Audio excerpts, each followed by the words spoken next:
চীন সম্প্রতি একটি নতুন প্রযুক্তি নির্ভর ক্লিন এনার্জি বিস্ফোরকের সফল পরীক্ষা চালিয়ে বৈশ্বিকভাবে আলোচনার কেন্দ্রে উঠে এসেছে।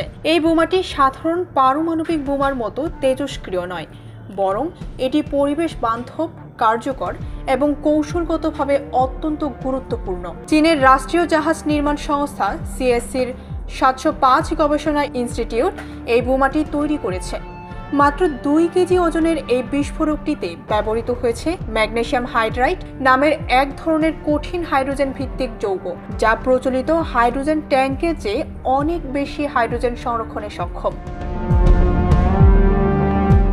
পরীক্ষার সময় দেখা গেছে বোমাটি বিস্ফোরণের সময় তীব্র তাপে দ্রুত হাইড্রোজেন গ্যাস তৈরি করে এবং তা জ্বলে উঠে প্রায় 1000 ডিগ্রি সেলসিয়াসেরও বেশি তাপমাত্রা সৃষ্টি করে।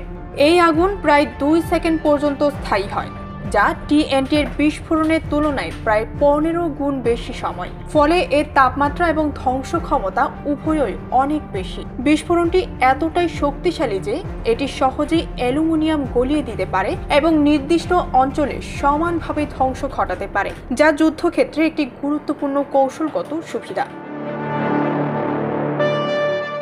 বিশ্লেষকদের মতে, দক্ষিণ চীন সাগরে এবং তাইওয়ান ঘিরে আমেরিকা ও তার মিত্রদের সামরিক সক্রিয়তার প্রেক্ষাপটে চীনের এই নতুন ক্লিন বোমা তাদের কৌশলগত শক্তিমত্তাকে আরও এক ধাপ এগিয়ে নিয়েছে। এটি শুধু একটি শক্তিশালী অস্ত্র নয়, বরং পারমাণবিক অস্ত্রের বিকল্প হিসেবে পরিবেশ বান্ধব এবং নিয়ন্ত্রিত বিস্ফোরণের একটি আধুনিক রূপ।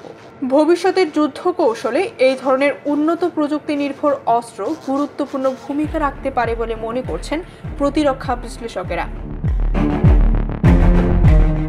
ডেস্ক রিপোর্ট, ভোরের পাতা।